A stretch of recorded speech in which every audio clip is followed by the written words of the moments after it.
প্রিয় চাকরি প্রত্যাশী ভাই বোনেরা, আসসালামু আলাইকুম। কী অবস্থা, সবাই কেমন আছেন? শিক্ষা প্রকৌশল অধিদপ্তরের মেগা একটি সার্কুলার চলতেছে। সেখানে কিন্তু সারা বাংলাদেশের সকল জেলার নারী এবং পুরুষ উভয় আবেদন করতে পারবেন। এখানে সর্বমোট 658 পদে সারা বাংলাদেশে সকল জেলার নারী এবং পুরুষ সকলে আবেদন করতে পারবেন।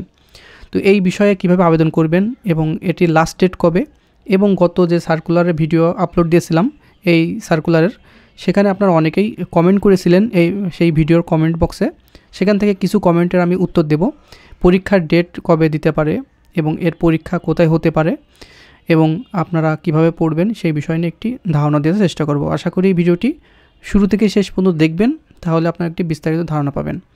আর এখানে আপনারা যারা আমাদের এই ইউটিউব চ্যানেলে নতুন দর্শক আছেন, দেখেন সাবস্ক্রাইব লেখা একটি বাটন আছে, এখানে ক্লিক করবেন এবং পাশে থাকা বেল ঘন্টাটি অল করে দিবেন। তাহলে আমরা যখনই নতুন সরকারি নিয়োগ বিজ্ঞপ্তি আপলোড দেব আমাদের এই ইউটিউব চ্যানেলে, সবার আগে আপনার ফোনে নোটিফিকেশন চলে যাবে, সবার আগে দেখে নিতে পারবেন। তাছাড়াও দেখেন এখানে নতুন নতুন সরকারি নিয়োগ বিজ্ঞপ্তি আপলোড করা আছে, আপনার যোগ্যতা অনুযায়ী আপনার পদে আবেদন করে নিতে পারবেন। তো চলুন আমরা আজকে এই ভিডিওটি শুরু করা যায়। তো এখানে শিক্ষা প্রকৌশল অধিদপ্তর, এখানে ছেলে মেয়ে সকলে আবেদন করতে পারবেন। আপনারা যারা এখানে এসএসসি, এইচএসসি অথবা ইন্টার অথবা স্নাতক পাশ করেছেন, শুধুমাত্র আপনারা এখানে আবেদন করতে পারবেন। তবে এখানে আপনারা যে কোনো শাখা, আর্টস, কমার্স, সায়েন্স কিংবা কারিগরি শাখা থেকে আপনারা এসএসসি পাশ করলে এখানে আবেদন করতে পারবেন। তবে এখানে আপনার বয়স সর্বনিম্ন 18 থেকে 32 বছরের ভিতর হতে হবে। আর এখানে সবচেয়ে বেশি নিবে অফিস সহায়ক, 18 থেকে 32 বছরের ভিতরে বয়স হতে হবে 304 জন। কোনো শিক্ষিত বোর্ড হইতে মাধ্যমিক স্কুল সার্টিফিকেট বা সমান পরীক্ষা উত্তীর্ণ হলে আপনারা আবেদন করতে পারবেন। আপনি যে কোনো শাখা থেকে, আর্টস, কমার্স, সায়েন্স কিংবা কারিগরি শাখা থেকে আপনি এসএসসি পাস করলে আপনি আবেদন করতে পারবেন 304 জনে। আর এই অফিস সহায়কের জন্য আমাদের একটি চূড়ান্ত সাজেশন করা আছে, আপনারা চাইলে সেটি লিখিত সাজেশন নিতে পারেন, নিয়ে পড়াশোনা শুরু করে দিতে পারেন। আর উপরে দেওয়া স্ক্রিনে দেখেন হোয়াটসঅ্যাপ নাম্বার আছে, সেখানে আপনারা সরাসরি এই পিডিএফটি নিতে চাইলে হোয়াটসঅ্যাপ নাম্বারে যোগাযোগ করে পিডিএফটির মূল্য 100 টাকা। তারপরে সবচেয়ে বেশি যে সার্কুলারটি, সেটি ডাটা এন্ট্রি অপারেটর। এখানে 308 জন পদে আপনারা আবেদন করতে পারবেন সারা বাংলাদেশে সকল জেলার নারী এবং পুরুষ সকলে। এখানে আপনার 18 থেকে 32 বছরের ভিতর বয়স থাকতে হবে। এখানে আপনার সর্বনিম্ন আপনার ইন্টারমিডিয়েট পাস হতে হবে, যে কোনো শাখা থেকে, আর্টস, কমার্স, সায়েন্স কিংবা যে কোনো শাখা থেকে আপনি ইন্টার পাস করলে আপনি আবেদন করতে পারবেন।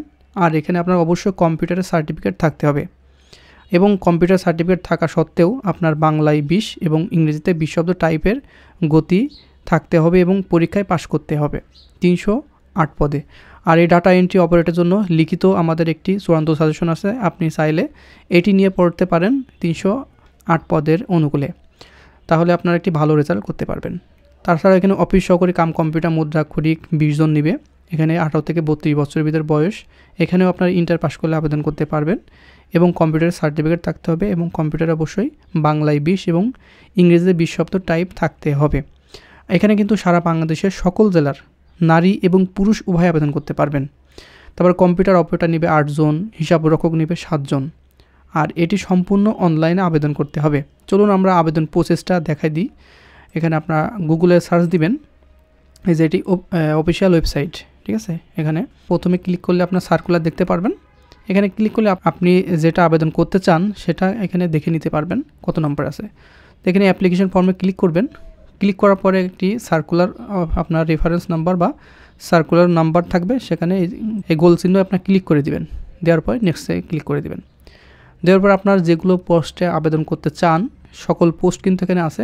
এই যে অফিস সহায়কে যদি আবেদন করতে চান, এখানে আপনার এখানে ক্লিক করে নেক্সটে ক্লিক করে দিবেন।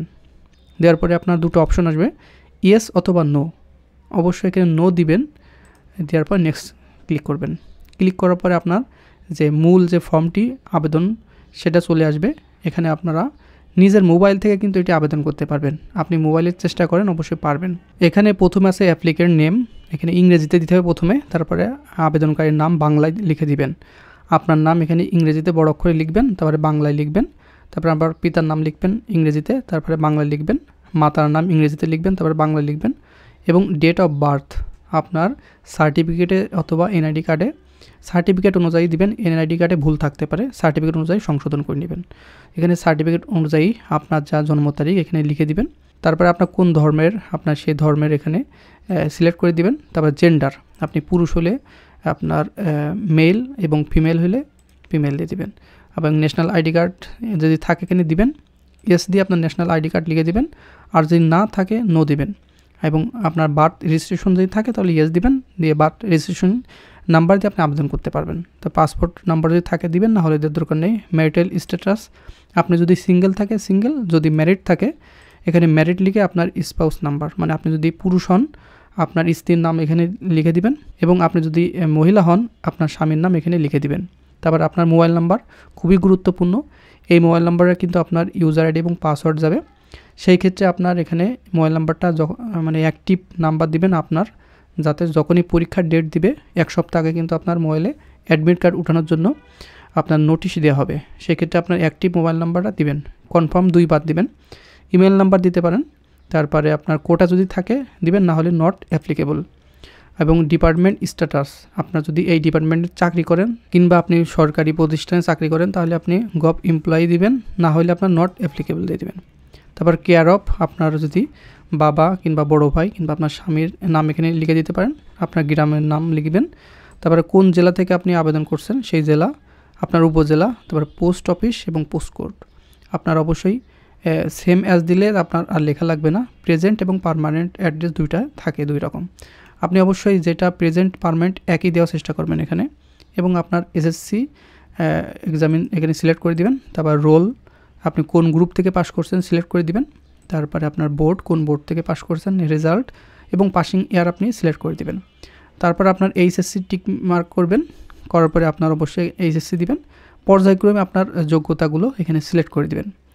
তারপরে আপনার এখানে একটি ক্যাপচা আসবে, এখানে নির্ভুলভাবে ক্যাপচাগুলো আপনার লিখে এই বক্সে ক্লিক করে নেক্সটে সাবমিট করলে আপনার ফটো এবং সিগনেচার অপশন আসবে, ওখানে কিন্তু আপনার ফটো এবং সিগনেচার সাবমিট করে দিলে আবেদনটি হয়ে যাবে।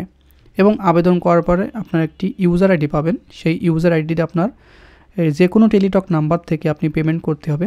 আর পেমেন্ট না করলে কিন্তু আপনি যতই আবেদন করেন অনলাইনে আপনার আবেদনটি সম্পূর্ণ হবে না। পেমেন্ট করার পরে আপনার সেই ইউজার আইডি অনুযায়ী আপনার একটি পাসওয়ার্ড দিবে, এবং ইউজার আইডি পাসওয়ার্ড অবশ্যই সংগ্রহ করে রাখবেন। অনেকে প্রশ্ন করেছিলেন যে গত ভিডিওতে আপনারা এই শিক্ষা প্রকৌশল অধিদপ্তরের পরীক্ষা কোথায় হবে, তো আমি বলে দিই এটি শিক্ষা প্রকৌশল অধিদপ্তরের এই পরীক্ষাটি ঢাকাতে অনুষ্ঠিত হবে, এবং ঢাকায় বিভিন্ন প্রতিষ্ঠানে অনেকগুলো কেন্দ্রে পরীক্ষা অনুষ্ঠিত হবে। আপনি যে জেলা থেকে আবেদন করেন না কেন অবশ্যই আপনার ঢাকায় এসে পরীক্ষাটি দিতে হবে। আর এখানে অনেকগুলো পোস্ট, ডাটা এন্ট্রি অপারেটর এবং অফিস সহায়ক, এখানে লিখিত পরীক্ষা হবে কিনা কিংবা এমসিকিউ পরীক্ষা হবে কিনা আপনারা অনেকেই প্রশ্ন করেছিলেন। এখানে ডাটা এন্ট্রি অপারেটরে লিখিত পরীক্ষা হতে পারে, এমসিকিউ হওয়ার পরে লিখিত হতে পারে। আর অফিস সহায়কের এমসিকিউ হতে পারে, লিখিতও হতে পারে। তবে আপনারা লিখিতর জন্য প্রিপারেশন নিলে সবচেয়ে বেটার হয়, কারণ এখন কিন্তু সব লিখিত পরীক্ষা হয়। Data entry operator, computer operator, ষাট মুদ্রাক্ষরিক, অফিস সহায়ক প্রায় কিন্তু সবই লিখিত পরীক্ষা হচ্ছে। আপনি শুধু একটার জন্য যদি এমসিকিউ পড়েন সেটা বোকামি হবে।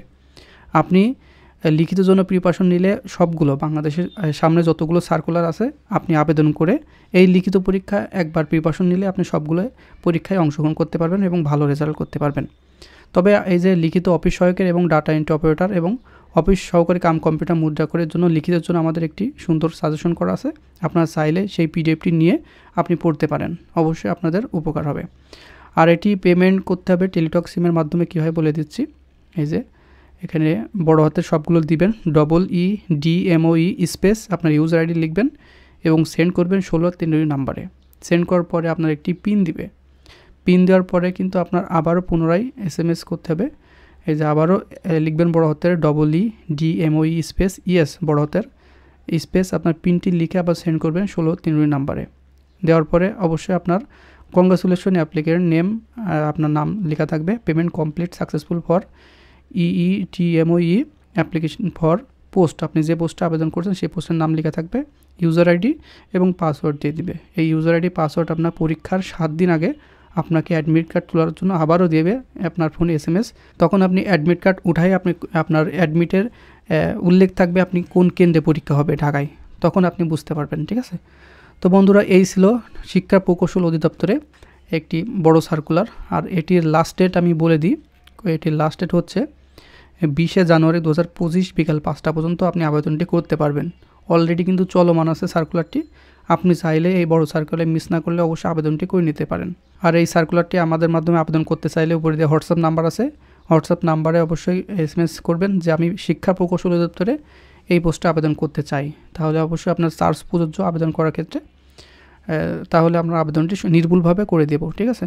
তো বন্ধুরা ভালো থাকবেন, সুস্থ থাকবেন, দেখা হবে নেক্সট আকর্ষণীয় জব সার্কুলার এবং শিক্ষামূলক তথ্য নিয়ে।